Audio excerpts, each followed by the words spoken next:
slow up, no I don't take shit. I got no love for the fakeness. If you wanna play tough and wanna hate this, I'll always show up.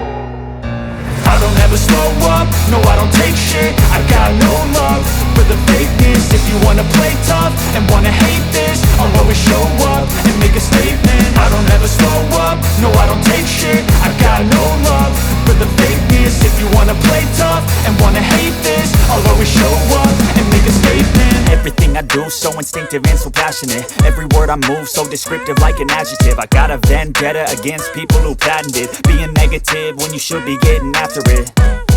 I got facts over tracks, this and that. Spitting slow, spitting fast. I could roast, I could gas. Think I'm okay at last, but I don't know if that can erase all the past. And the pettiness, a reflection of the emptiness. Hilarious, you think you're worth my time, you're delirious. Mysterious, because you hide behind a fake exterior. Inferior, you know I'll always be a bit superior. Get off of me, this ain't no humble brag. I want you to hear words, you can say them back. I want you to feel free from the chains at last, and to believe in what you got, it was built to last, yeah.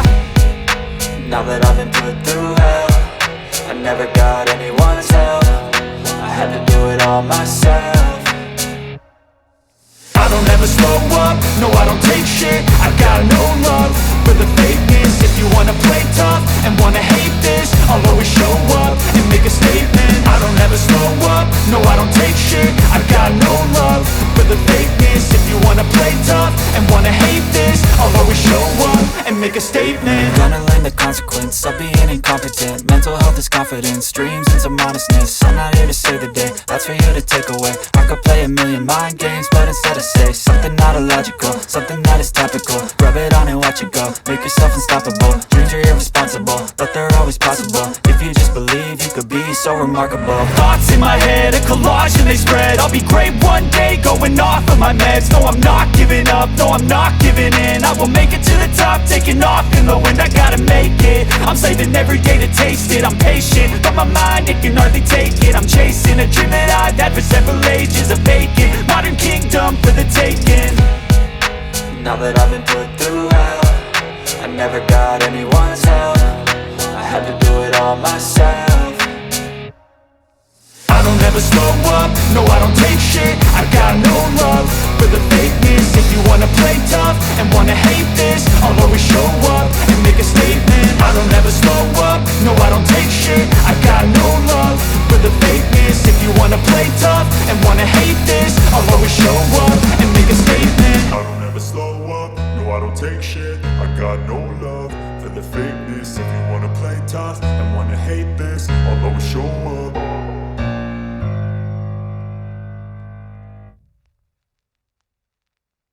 Talking about anything being executed. They're just going to form a committee and they're going to get together people, you know, of African descent, because everything has shown us they're not going to use the descendants of American slaves. They're going to use anybody who looks black. Okay. So this is what it has been.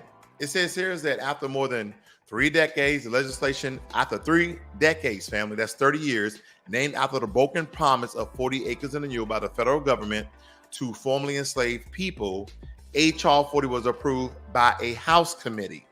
So what they mean is that it's gaining traction. There's no, support from the Republicans or even other Democrats that this will actually be passed into law. Now, let's just say if it's passed into law, it still is not going to do anything except go over the information and the historical documents that we already know publicly. There's hundreds and thousands of sites that tells the tales of chattel slavery and transatlantic slavery here in America. I mean, you don't have to do a study. Just get a bunch of historians together. They go to the Library of Congress, they go to the Vatican, and they gather up all these documents, family. And that's your study. But this is what they like to do. This is called time wasting. They're trying to get through this election with support of black people. So this is another time wasting tactic for me. This is time wasting legislation.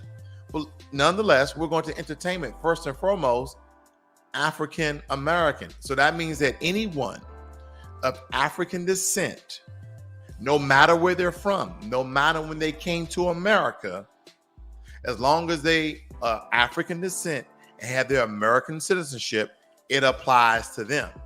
Now, again, for my brothers and sisters throughout the diaspora, this is not to be divisive or negative in any way, but just like you guys in the Bahamas and Jamaica, the Virgin Islands, etc., and also on the continent of Africa, that you will have to mostly go to Europe for your claims of reparation of how they colonized and enslaved your people, then it needs to be a very distinctive line that's where your battle is, no matter if you have your American citizenship, because your lineage doesn't go back to the slave fields of the South in discrimination and Jim Crow of the entire country. It does not do that. So that's where you're claiming the fame to be. You go over there and you petition, you protest in those European countries like Great Britain and France, to name name two of the most popular, of course, the Dutch. But anyway, I digress. Let's move on. Now, we're going to get right down to the meat and potatoes of HR 40. And this is what the study, or as they say, Congress finds. And these are claims that the U.S. government are making that they actually did. So there's no argument here. See, the study itself and the information it contains is not inherently bad. There's some trick words, there's some trick language in there, but nonetheless, they're pretty much laying everything out on the line. But let's move on. Here we go. Approximately 4 million Africans and their descendants were enslaved in the U.S. and colonies that became the United States from 1619 to 1865. Now, a lot of us know that slavery actually happened almost 100 years ago. I think it's like 1592, 1562. I kind of get that year wrong nonetheless, where the Spanish conquistadors brought over 100 Africans. This is prior to 1619. You can do your research on that family. Now, it states here that the institution of slavery was constitutionally and statutorily sanctioned by the U.S. government, okay, for almost 100 years. That's what they're stating here. By the Constitution and statutorily that our ancestors were enslaved. It states here that slavery that first in the United States constituted an immoral and inhumane deprivation of African life and liberty. Now, this document should be absolutely updated, not to no longer say Africans. And I'm not trying to wipe away my African descendancy nonetheless, but the language needs to be tight in order for things to be right. That's all I'm stating. It also states African citizen rights and cultural heritage and deny them the fruits of their own labor. This is one of the most important sentences out of this entire document. They denied us the fruits of our own labor, meaning we did not get paid. Okay, that's very plain and simple. Let me move on. The preponderance of scholar legal community, evidentiary documentation, and popular culture markers constitute the basis for an inquiry into ongoing effects of the institution of slavery and its legacy of persistent systematic structures of discrimination on living African Americans and society in the U.S. Now, here are some of the most important statements that they made, and we're going to stop here. Following the abolition of slavery in the United States, at the federal, state, and local level, continue to perpetuate, condone, and often profit from practices that continue to brutalize and disadvantage African Americans, including sharecropping, convict leasing, Jim Crow, redlining, the same as gentrification, unequal education, and disproportionate treatment at the hands of the criminal justice system. Now, for any person that's non-U.S. freedman, that's non-foundational Black American, this is one of the most powerful statements in this entire document, because they're telling you how they criminalize us in the justice system. They are telling you how they brutalize us in this country, and that we serve as a disadvantage even when we come to convict leasing. We're talking about leasing and buying of land, how they separate us and put us in ghettos by redlining. Okay? The same thing the Nazis did, thus the term ghetto. Ghetto is a Nazi term. Also, how they deprive us of unequal education. You know what that means? That means that the suburbs get more money than the low impoverished black areas. That's all that's stating. They're saying that the suburbs has a larger funding for education versus the ghetto, versus the hood. And then it states, and disproportionate treatment at the hands of the criminal justice system. We don't have to beat a dead drum on that one. Last one.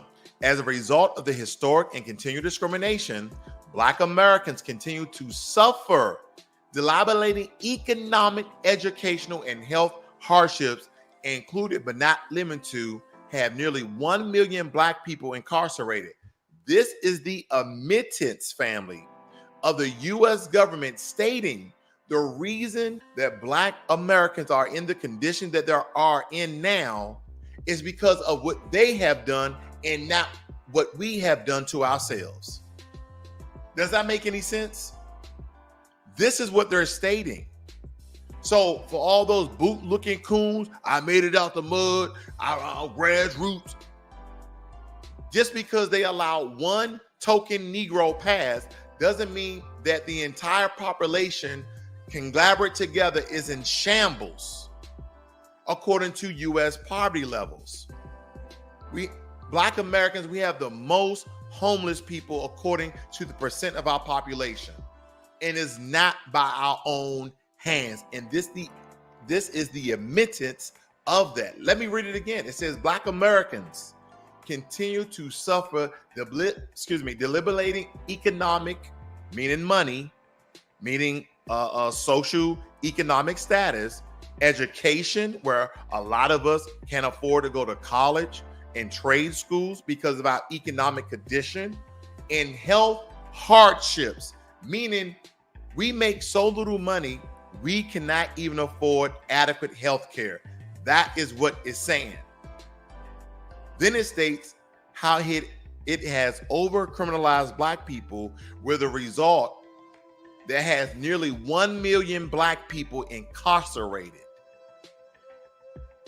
An employment rate more than twice the current white unemployment rate, meaning they're not hiring us. They would like to argue, they would like to debate, they would like to misinformation with certain documents stating that there's just not enough Black people who are certified and educated to hold this position. But as you can tell, family, this is from the foundation on up. If you read 5, it says brutalized and disadvantaged Black Americans. How it took away our sharecropping, our farming, our land, and then took us through Jim Crow and redlining and unequal education, down to the point where it admits that the unemployment rate is more than twice. Why? Because we was never afforded equal health care. That's why we have the lowest life rate. We have the lowest life expectancy. As Black men, we're looking around 69, and as Black women looking around 83, whereas though it really narrows out at 80 for both of us, where everybody else is 5 and 10 years longer than we are as Black Americans. Let me move on. Very important, family, that we get compare and contrast with this. Now, I'm just pointing out some of the information, and I'm kind of clowning HR 40 at this point because I believe it's a time-wasting legislation. I really do think that, a time-wasting bill, right? Because we have all of this context, historical context of what occurred before slavery, during slavery, after slavery, what continued on in Jim Crow, and still what's going on today with police brutality, injustice, discrimination, work bias, racial bias, et cetera, et cetera, et cetera, gentrification, the list goes on and on and on. It states here, nevertheless, slavery received important protections in the Constitution. The notorious 3/5 clause, which counted 3/5 of a slave population and appropriating representation, gave the South extra representation in the House of Representatives and extra votes in Electoral College. Now, this particular thing, family, was created for power, right? The North was like, we can't count all of the people in the South as people.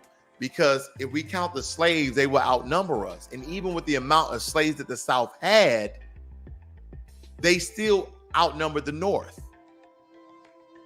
And here's another thing, family, because this has a two-sided definition. On one side, they never looked at us as human. Okay, they never looked at us as human.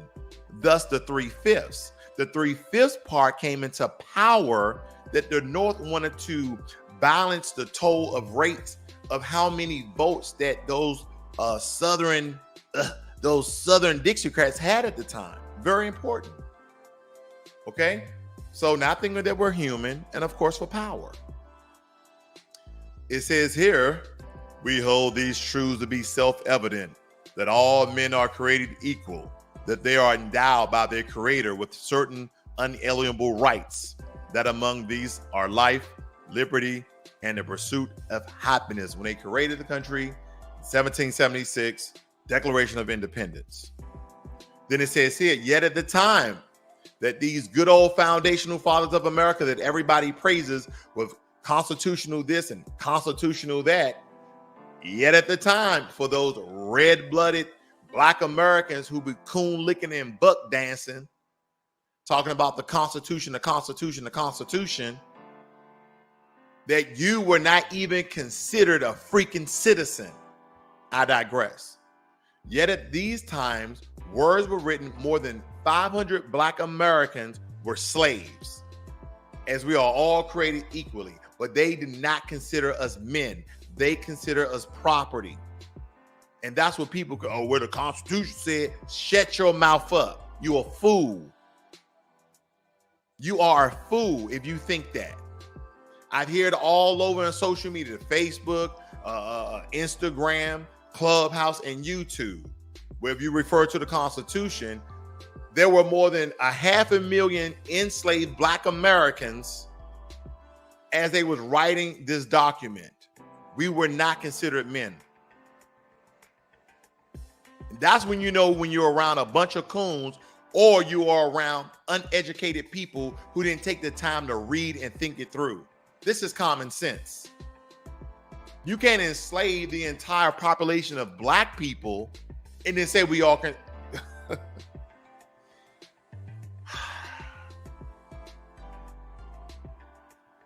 This clause prohibits the federal government from limiting the importation of persons, understood at the time to mean primarily enslaved African persons, where the existing state government saw fit to allow it. Okay, the government saw fit to allow it until some 20 years after the Constitution took effect.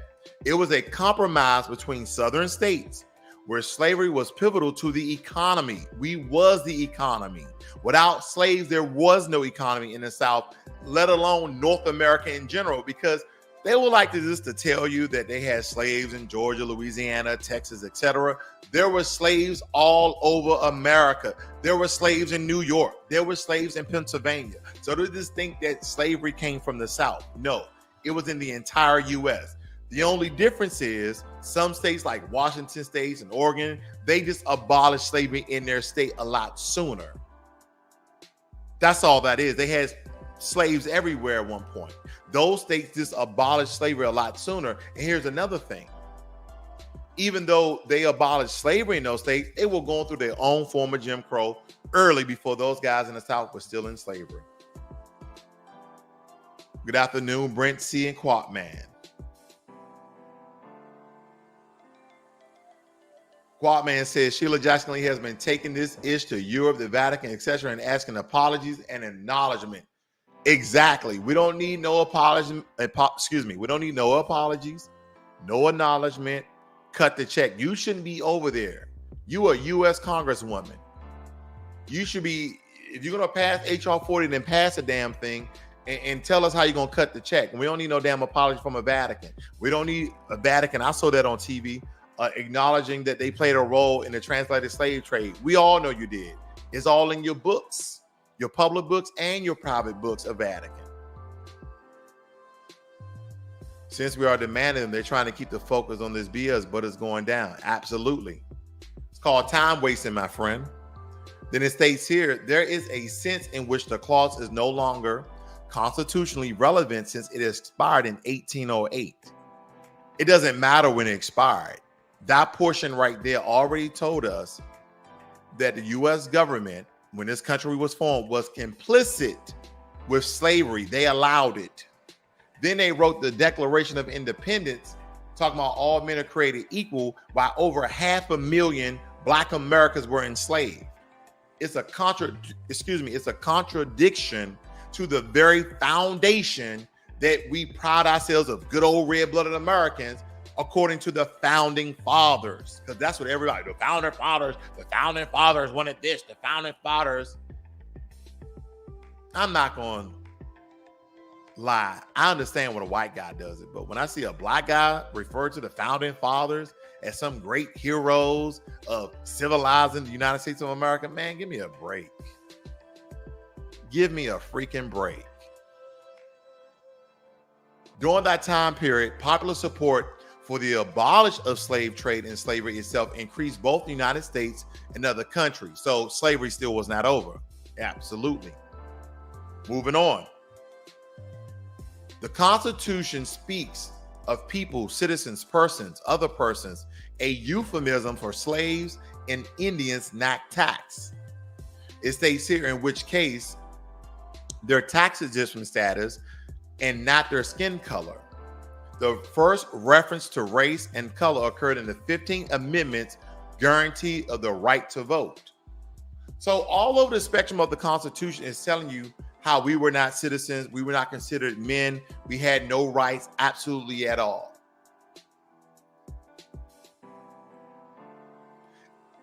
It states here that the Constitution's biggest flaw in protecting the institution of slavery. It states many constitutional provisions did this. Article 1, Section 9 prohibits Congress from banning the importation of slaves until 1808. The United States government was complicit in slavery. We already know this. So we go back to H.R. 40. You want to know where the root is. Now, we cannot use H.R. 40 as an excuse, family, but it is a cause. A lot of us can still be doing better than we are today. But I will make reference to H.R. 40 because this lets you know how this country and even the immigrants in this country almost has 100 years a head start on us, if not more. Because even with all the Black Wall Streets, not just Tulsa, it was many more Black Wall Streets in Black business districts. Okay? We built businesses. We built community. We built neighborhoods, and they stole it and they destroyed it from us. So every time we built back up, they figured out a way, or they just came in with guns and torches and burnt down the very foundation of our economic structure. So I'm not oblivious to the history, and I'm not oblivious how they continue to do it. But a lot of us can do a lot better than we are today. There are some there's some very foundational financial tools that you can use that we should know in our community to do better than we are today. But this is the root, family. This is the root of our problems right here. Redlining, unequal education, disproportionate treatment at the hands of the criminal justice system. Our unemployment rate being twice the amount of the white unemployment rate by design. That is the root of our problems. But as we grow, as we mature, as we evolve, we can start being the trunk, and we can start being the branches to our kids in order to put them in a better place. We should still fight for reparations as this country is owed to us, but you still should be doing the best that you can for yourself, for your family, and honoring your ancestors.